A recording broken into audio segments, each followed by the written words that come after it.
but I think it's going to take us, if not years, generations, to develop the understanding of the value of that which is not property, of the value of, I mean, what's a reputation? It's not, it has no money value.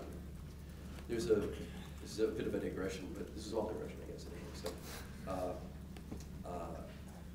but there's several stories I can tell about this one encounter, but it was with a Nigerian minister on a plane who schooled me all over the place right after Blue Train came out. And I won't go into everything he said, but one of the points that he made is that there are basically two kinds of morality that we have that are in conflict with each other.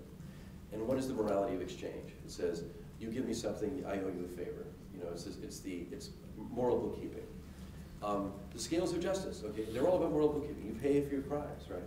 There's always a sense that we have in dealing with other people of you do for me, I do for you, there's something going on there. And yet, and that actually works in the marketplace that is comprised mostly of exchange. You make something of value, I buy it, I give you something of value, which is money, you give me something else. And we understand that extremely well. And that's transaction.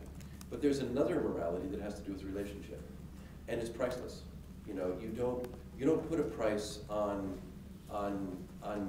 you don't exchange love for your children or your wife or your spouse. That is not something you can measure. And that operates in the economy as well, somehow.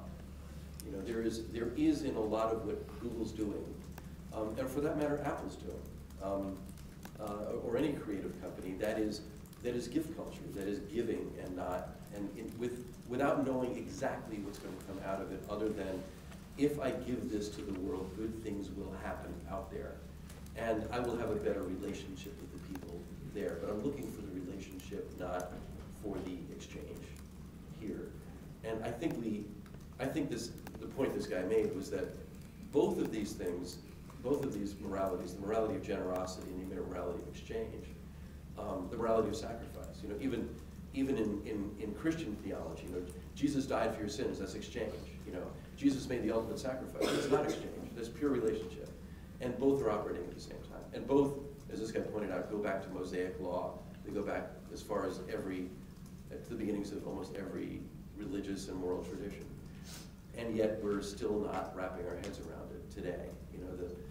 The net is something that is so inherently generous, and it's generous in a way gravity is generous, or generous in a way sunlight is generous. It's not measurable, and yet we depend on it. And I can point at this, but I don't know how we're going to end up understanding it. It's going to take a while.